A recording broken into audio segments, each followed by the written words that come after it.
Welcome back to my YouTube channel. My name is Charles. You're watching Save Our Children TV. Back at it for a brand new video. Today, I'm going to talk about 4 stories that made headlines this past June.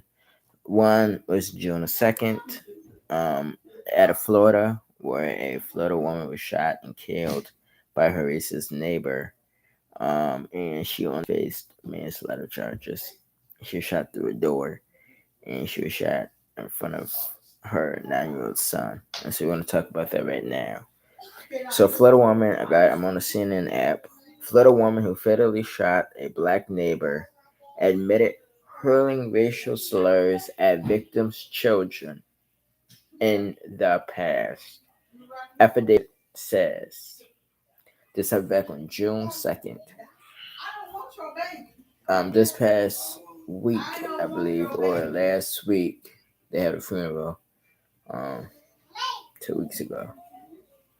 So we're going to talk about it. A Florida woman who fatally shot a black neighbor during a dispute over kids playing outside admitted hurling racial slurs at the children and told detectives the victim threatened to kill her, according to an arrest affidavit. The affidavit was released before bond for Suzanne Louise Lorenz was set at $154,000 on Friday.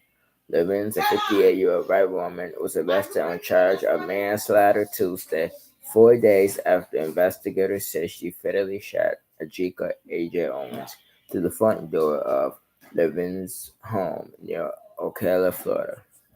As Owens repeatedly knocked on her door, the Marion County Sheriff's Office said. The arrest affidavit released from the Sheriff's Office said Lorenz became angry that neighborhood children, including the children of the victim, were playing near her home. The affidavit detailed interviews with witnesses whose names are redacted. 2 witnesses are believed to be some of the victim's children.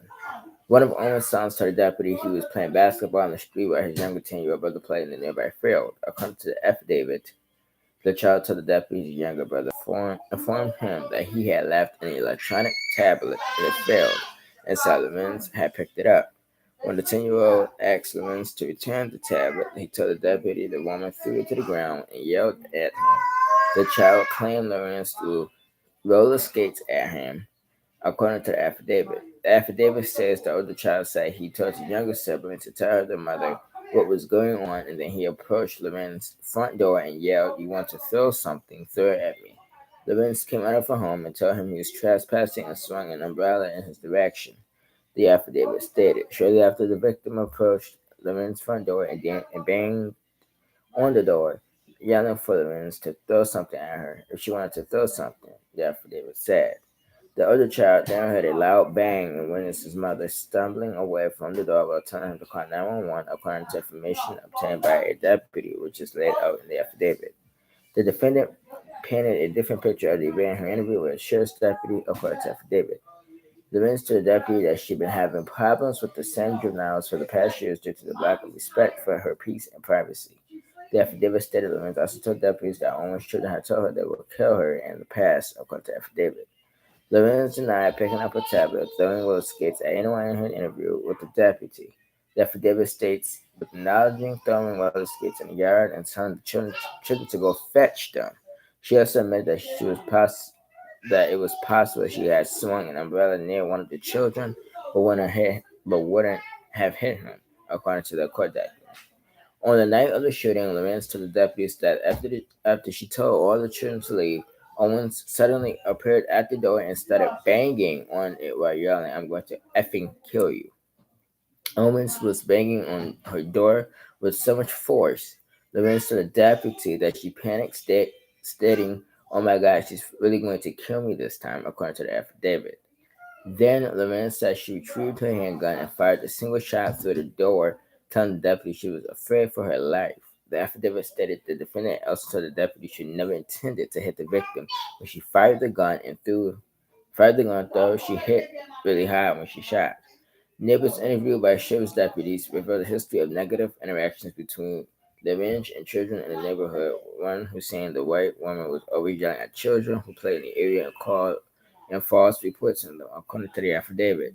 The court document quotes Owen's younger child as saying Lorenz has called him and other children bastards and jackasses, and at one time stated this is the Underground Railroad slave. A neighbor told deputies that the night of the shooting, Lorenz came out of her home and gave the children playing in the field the middle finger and yelled, "Get away from my house, you black slave," the affidavit said. In the second interview with law enforcement, the affidavit said the defendant acknowledged using racial slurs toward children in the past. Lorenz admitted to having used the N-word toward the children out of anger in the past and also calling children other derogatory terms, the detective noted in the affidavit. When reached by CNN, Lorenz's attorney Amanda Sesmer said she has no comment on the case at this time. A judge set bond at $150,000 for the felony charge and another $4,000 for four misdemeanor counts for Suzanne Louise Lorenz, who earlier told the court she would only offer a bond of $1,700. She also said she's unemployed and owns about $3,000 worth of furniture.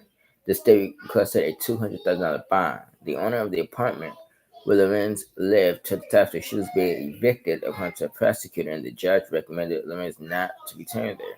In addition to manslaughter with a firearm, Lorenz is facing charges of culpable negligence, battery, and two counts of assault, the sheriff's office said early Wednesday. If Lorenz posts bond, she will not be allowed to possess a firearm or any other weapon, nor is she allowed to have any contact with the victim's family if she returns to her apartment to gather belongings. She had to have someone accompanying her. She is allowed to live in her apartment as long as she isn't evicted. Lorenz would also have to wear an ankle monitor. Lorenz made an initial court appearance via video call on Thursday. She told the court she has no savings, is making payments on her car, and have filed for disability after working at a United Healthcare. She she said her last work she last worked 2 weeks ago, and that she supports her 55-year-old sister. In the days since the killing, Owen's family has repeatedly called for the arrest and charging of the shooter, insisted the incident was unprovoked and unjustified. Though the arrest has brought Owen's family some relief, one of his sons grappling with remorse because he was the one who told his mother about the man's confrontation with the children, the family said. He witnessed his mother shot and killed in his soul, in his heart, and his thought that his older brother and his baby sister and his baby brother, as well as himself, would never see their mother again.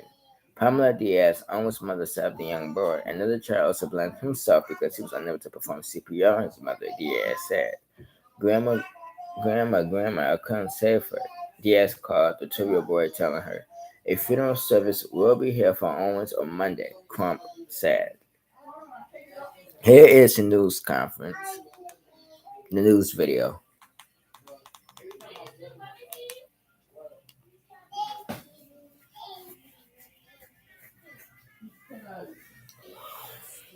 Give me just a second. Five pictures there, one in Marion County, and we're going to likely hear from Ben Crump, the attorney, as well as the family of A.J. Owens, the mom who was shot and killed by a neighbor amid a long-standing feud over children. Also, bottom right is suspects, a mom and a daughter, charged with the murder of their grandmother there in Prince George's County. But we see stepping up to the podium there in Marion County, Georgia, attorneys there, the family of A.J. Owens. Let's listen into this here on Live Now from Fox. The story we had is we heard from the officials earlier today. Let's listen into this live on the there.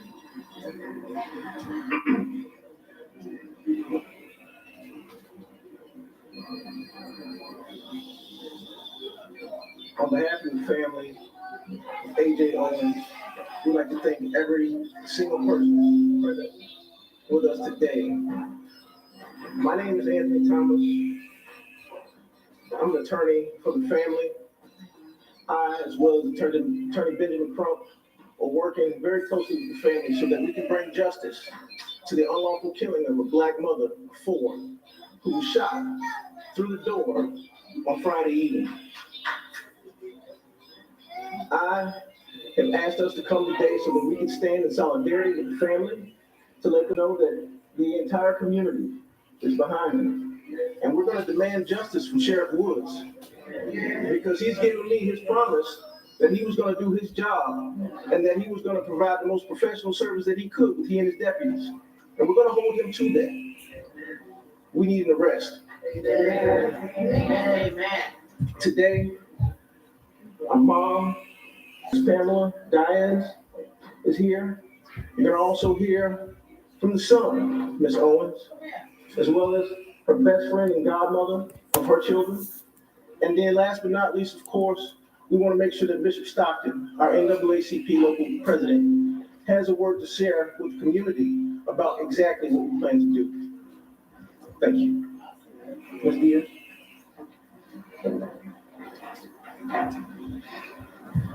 Friends, family. Wednesday, January 13th.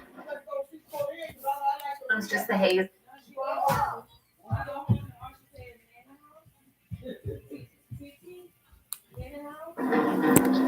Wednesday, January 13th, 1988, at 11:50 a.m., Ashika Chantrell Owens was born.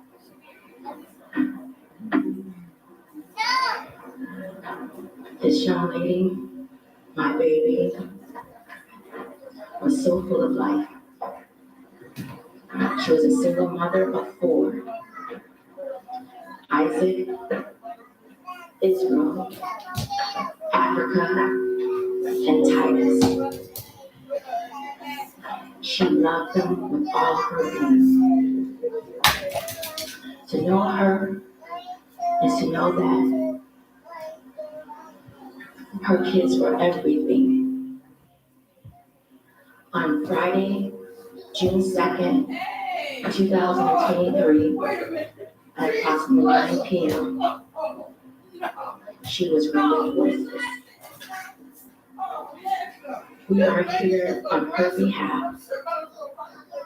We are here on behalf of the 4 kids that are left behind without a mother. Susan Lawrence, Laura, forgive me of the mispronunciation, took that voice,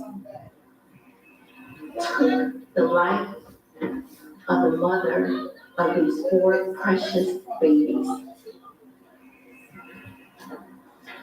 Susan harassed the children in the neighborhood, harassed Ashika Chantrell Owens' 4 babies.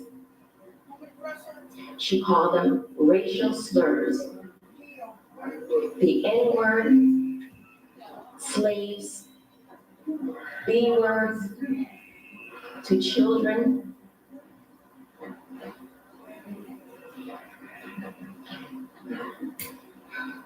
She took a personal item, iPad, tablet, electronic device, that belonged to a child. He tried to retrieve it. She threw skates at him. What does a child do?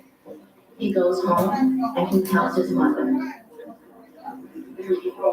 Exactly, thank you. As a mother, the protector of her children, she wanted to know why this happened. She knocked on Susan's door. A closed, locked door. Door never opened. My daughter, my grandchildren's mother, was shot and killed with her 9-year-old son standing next to her. She had no weapon. She posed no imminent threat to anyone.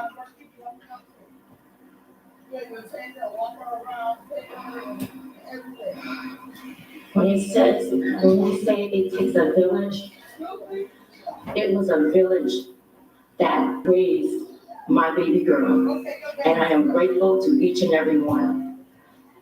It is now going to take a village for these children. What I'm asking is for justice. Justice for my daughter, Ajita Chantrell Owens. I am asking for justice for Isaac Williams. Justice for Israel Owens. Justice for Africa Owens. Justice for Titus Owens. Justice for your family, for your children, for your loved ones. Justice for America. To God be the glory. I know justice will prevail. This is not over. My Father in heaven will see to it that these children, our family, our community will receive justice and provide for this family, our family, your family. Thank you.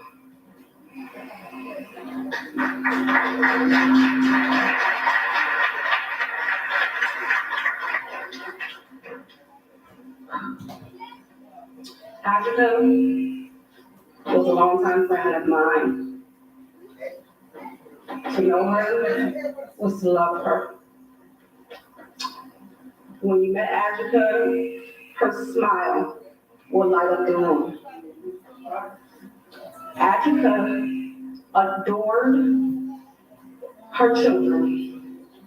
She lived, eat, and breathed for them day in and day out. She made the sacrifices as a single mom to be there for them in each and every stages of their lives. She would never want to miss a football game, a practice, cheerleading. She was there. They were her world. They were her everything. And now because of the senseless acts, they are now without her. Let it be known, I happen to live in the same apartment as Ajika. A year before, I moved out of that apartment and she moved in a year later. My own children played in the same field as the children who played in the field now. Never was an issue, never was a problem. The landowner or the property overseer told the kids that they were able to play there as long as they cleaned up after themselves. This woman had no right as a tenant to tell these children that they could not be children and play. So tonight, we want the facts to come out. Tonight, we want justice for Africa. Tonight, we don't want the sugarcoat. We want the realness. There was no confrontation, as stated earlier, between her and Susan. Africa simply went to go ask what happened. So I'm asking everyone here today that we just not show up today, that we keep showing up and let our presence be known that we are going to stand with Africa and her children and her mother and this community.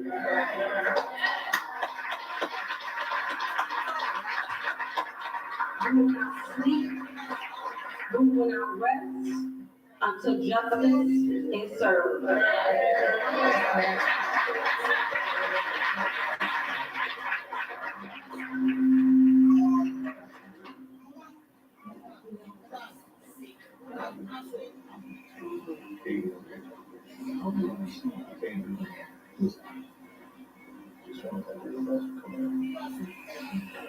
I just want to thank everyone for coming out for my mother.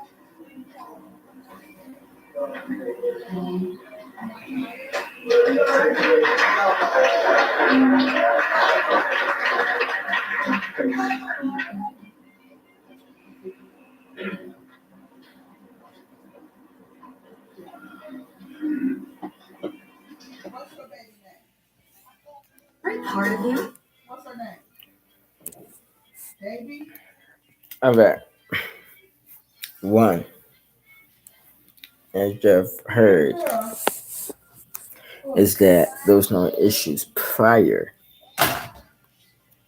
to um another tenant living there, which was a family member of the victim. That's one.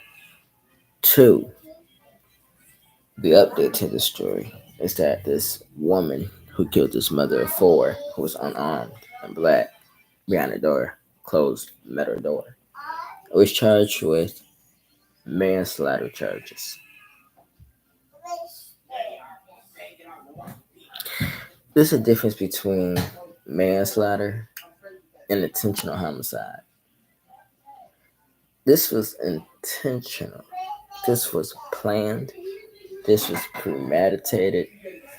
When you go and get a gun, your hand and that arm of that gun that you hold already reads premeditated. It's planned. So this woman should really get first degree premeditated murder or second degree premeditated murder. And I think that the justice system dropped the ball here. And if again roles were reversed and a black woman did this to a white woman in front of her children, it would be murder. It would be premeditated. It would have been first degree murder. So I think that the system dropped the ball big time, and they need to open it. They need to go back into this case and really get the facts and upgrade these charges from manslaughter to murder charges, because you're not setting a good example for people who are killing unarmed black citizens. You're not doing that, and you're making it okay for them to do that when you're giving them petty charges. We're talking about a mother of four who was dead behind a racist neighbor who chose to use a gun. Prior to her going to get that gun, this neighbor made racial comments to his woman's children, belittled, bullied these children, did all types of horrible things to these children. And you're going to tell me that this is not premeditated. Just because this is Florida stand your ground, this is still premeditated. This is beyond stand your ground. This is now premeditated murder. And earlier today, I was watching on YouTube the victim's mother on and her attorney on The View. They was on The View. But before that, The View was talking about the story. And then the mother and the attorney came on The View. And, if you experience trauma, especially grieving after a after a major loss due to racism, or due to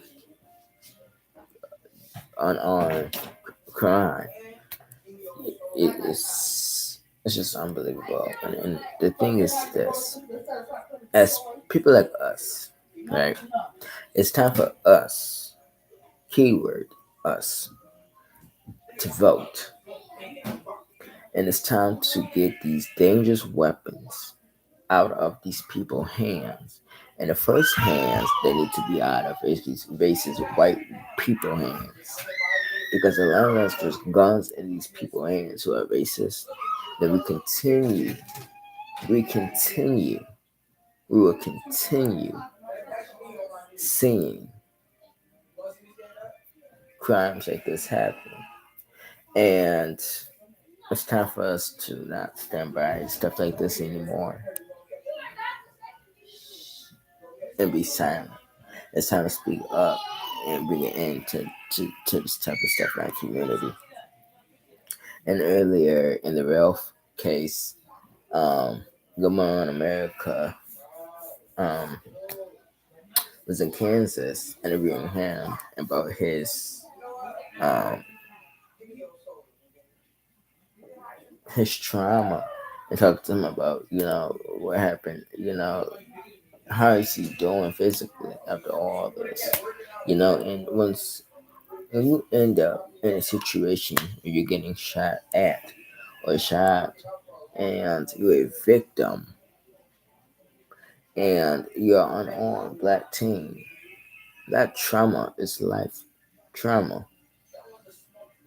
Any type of counseling, any type of therapy, any type of anything, it's not going to work.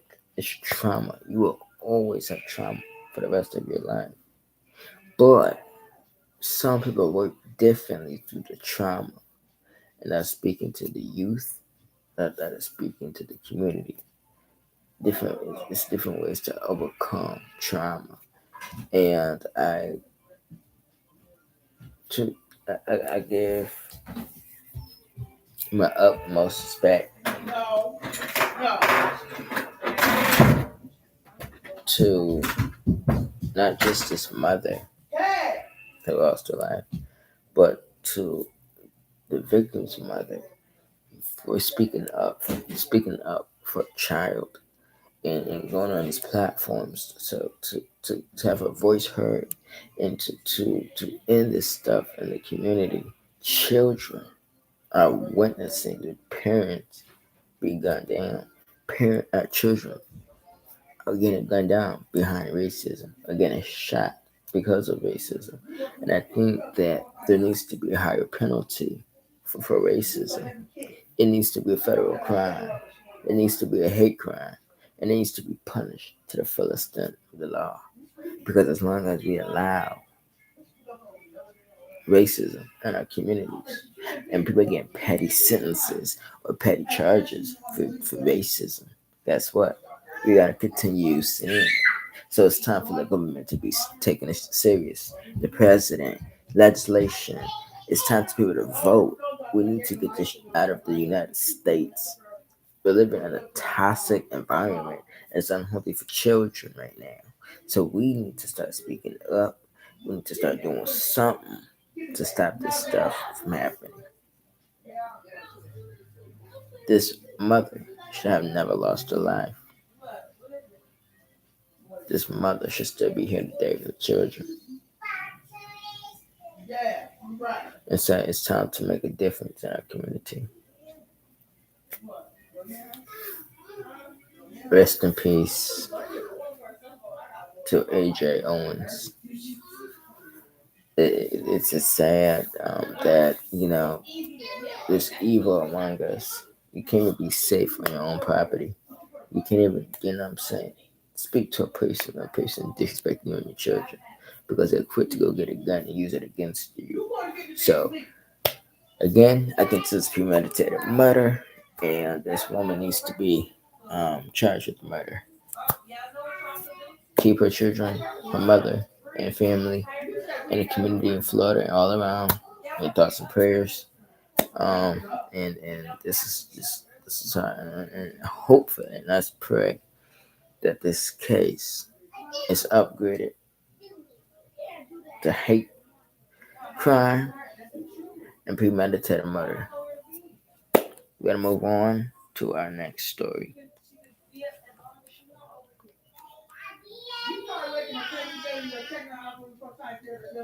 And she crying and whatnot. And I wanted to go back to some people don't like my tickets. Told her to go back. We got to fight with her. But we'll try. If it's really nice tomorrow, we'll just give her see her, take her outside. Maybe get her with her. I'll put the clothes on. You want to go outside tomorrow? Take that. Did you throw her in here? I said, ignorant baby. That's you want to go outside. She said, no. I said, ignorant baby.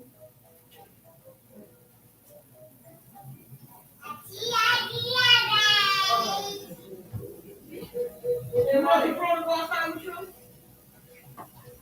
You want the girl to go outside?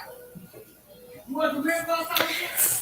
Second person is sentenced and killing of a teen girl on Coons Avenue And this is in Buffalo, New York. So my neck of the hood got to take an L. At least this story has to take an L. After a teen was sentenced for murder this past December, his accomplice has pleaded guilty to his involvement in the crime. Vincent Maniraxa, 20 years old, black man, admitted to manslaughter on Thursday under the theory of accomplice liability for his role in a homicide, the Erie County District Attorney Office said. The homicide being referred was the killing of a 17-year-old girl in a home on Coons Avenue. It happened in January 2022. Due to her age, the District Attorney Office has not released the victim's name. She and another teen were shot with an illegal shotgun. With an illegal ghost gun. After Maniraska and his teen accomplice got into Coons Avenue home through a window. According to officials, Maniraska's accomplice, then 15, was the one who shot the teenagers. He's now serving 12 years to life in prison. 15-year-old is serving 12 years to life. The DA's office identified the surviving victim as 19-year-old male who was taken to ECMC for an injury to his arm. Maniraska, who's being held without bail, faces up to 15 years in prison when he's sentenced on August 8th. You gotta think to yourself, where are these people parents at? These are children who should never had access to a gun to begin with. We're talking about a 14-year-old at the time, and we're talking about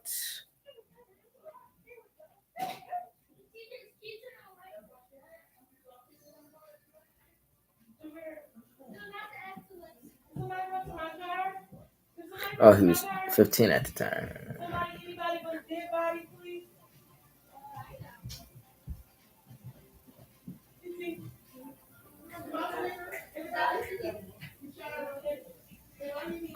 So we're talking about a 16-year-old and a 20-year-old, basically. First of all, what a 20-year-old doing hanging with a 16-year-old and then committing a homicide? This is why 20-year-olds shouldn't hang with children, because you're not setting a good role model. And honestly, you're just not all the way up there. And the sad part is that you ruined your life behind foolishness, behind ignorance. And we're talking about a 15, 16-year-old who's serving 12 years to life, which means he had life in prison with parole after 12 years. So he's serving 12 years on a life sentence. You see what I'm saying? Just ruin your life because you want to hang with a 20-year-old who you knew wasn't a great role model, who knew wasn't a great candidate to hang with, but you still chose to hang with him.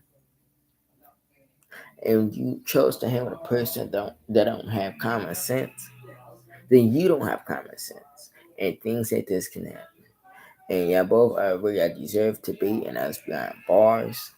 And to kill a female who's 17 don't make you a man, it makes you a boy, because you stood to a child level when you killed that 17-year-old female.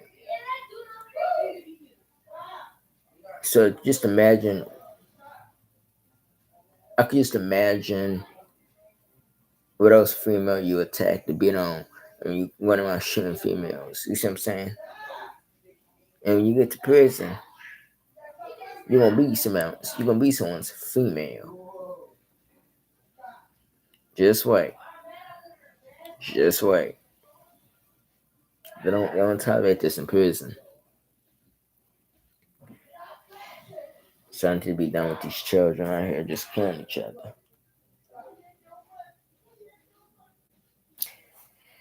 This next story is also out of Buffalo, New York, and I want every athlete, whether you're a female or male, to sit in front of this congregation and listen to this, because this can be you, and this is why you should be careful what you do, because this can ruin your life or your career.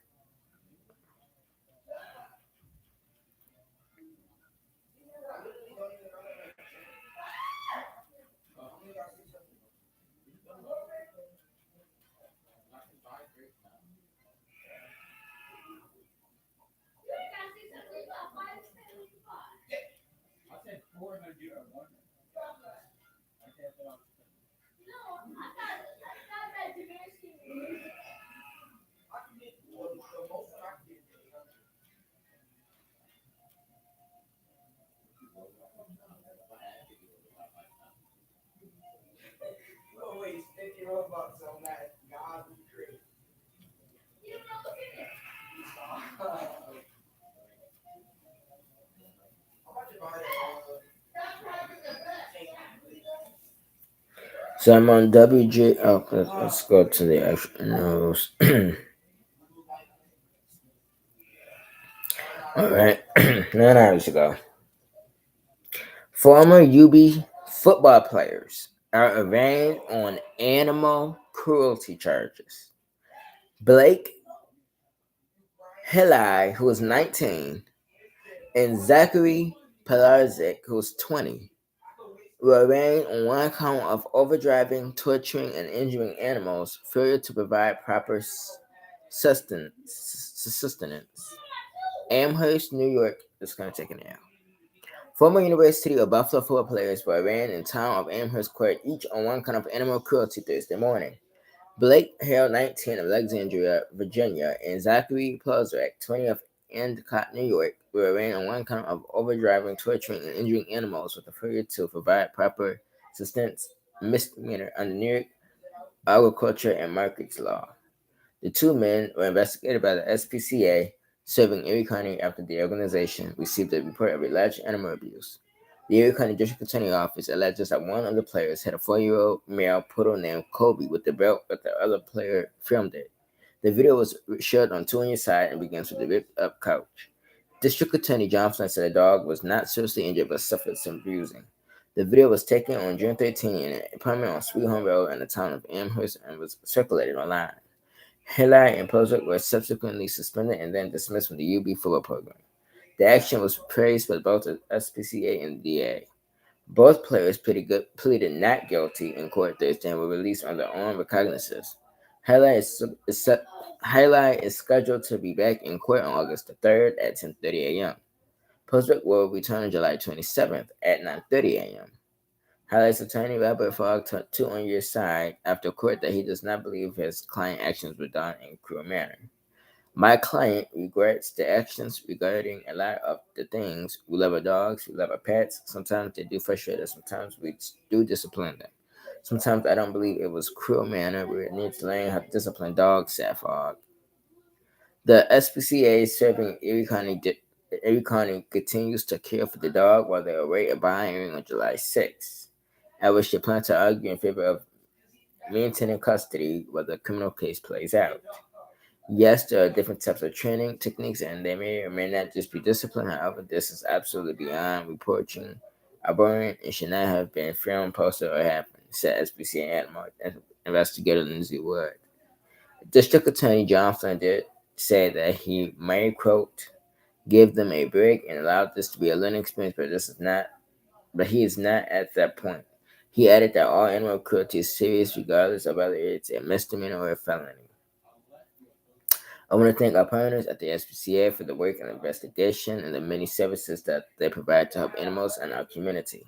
I also commended the University of Buffalo and the UB football program for taking immediate action, which further demonstrates that animal abuse will not be tolerated in this community, Flynn said. If there is any learning experience, Flynn said it would begin with holding someone accountable.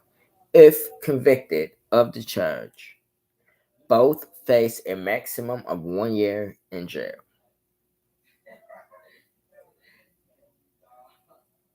One, to the attorney who think that this is normal, who think his client did nothing wrong, my opinion, you shouldn't be a client if you think this was okay. I'm kind of concerned for your practice and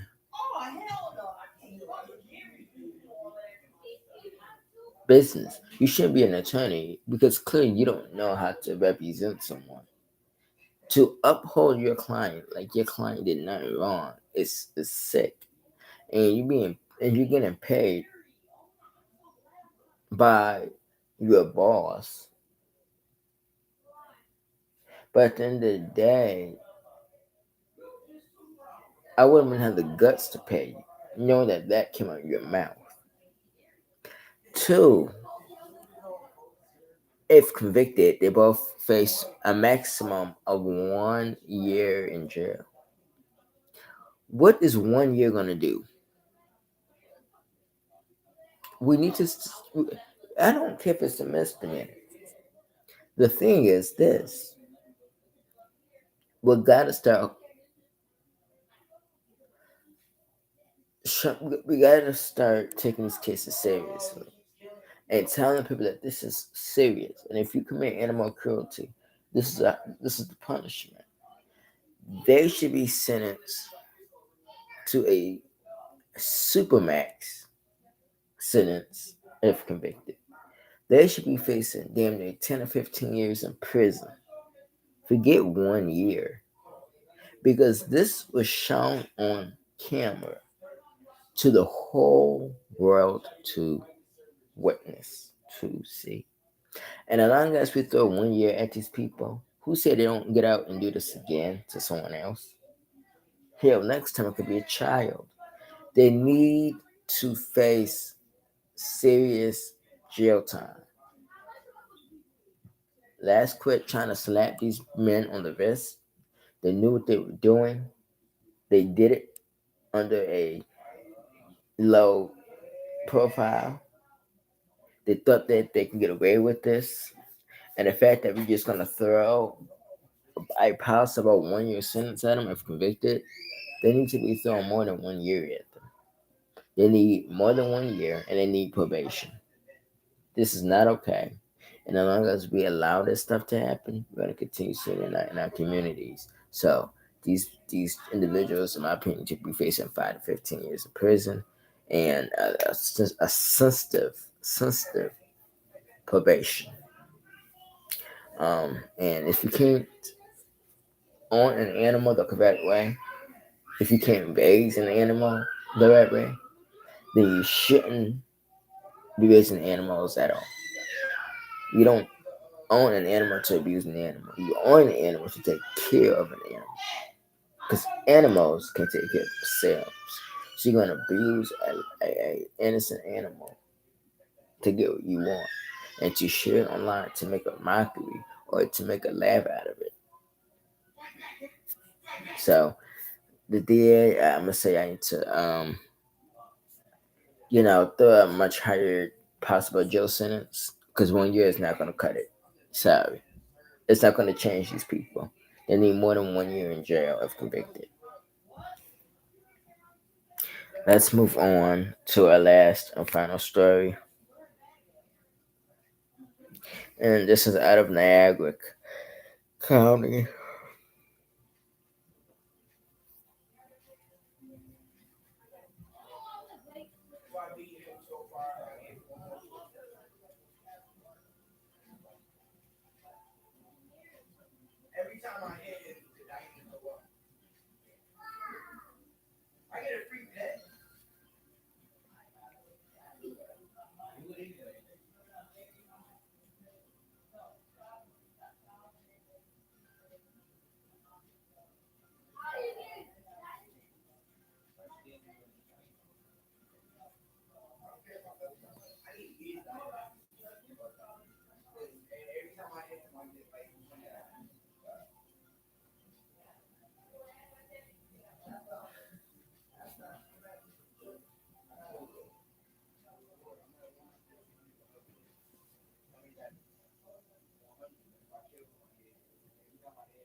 So a Niagara County Sheriff's Office is attempting to locate a teen. The missing teen was found this afternoon in Lockport, New York. The Niagara County Sheriff's Office has canceled an alert for 118. They thank the public for their assistance.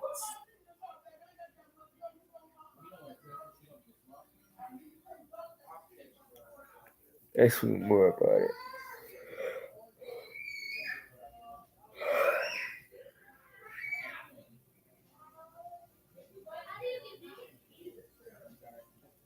17-year-old Zaire Pitt, just last seen on June 25th, was just located a couple hours ago today. So we're glad that he was found and located. You just gotta be more, especially when we allow teens to walk the streets by themselves. We gotta be more aware.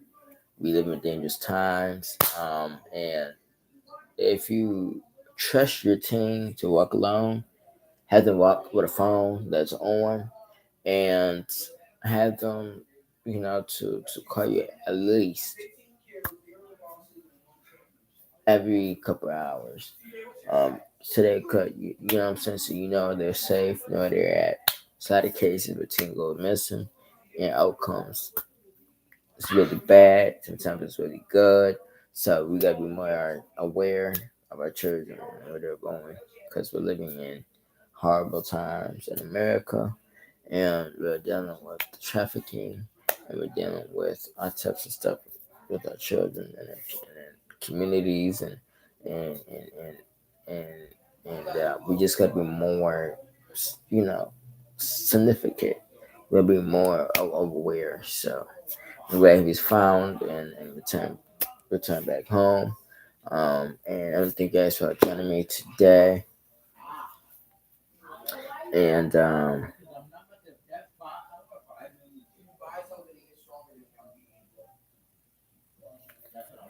you know, before I end, I want to say, I just want to give my condolences again to that mother from Florida who was fatally shot by an ignorant white woman who thought she had the whole power and the right to just shoot a mother of four. And let's have a moment of silence before we exit out. But as you have a moment of silence, hit that thumbs up, and that thumbs up this video, thumbs it up, subscribe it up, share it on all platforms, Instagram, Facebook, share it on YouTube, share it everywhere, Twitter, share it everywhere. So more people could join me and join us in the fight for our children. Thank you.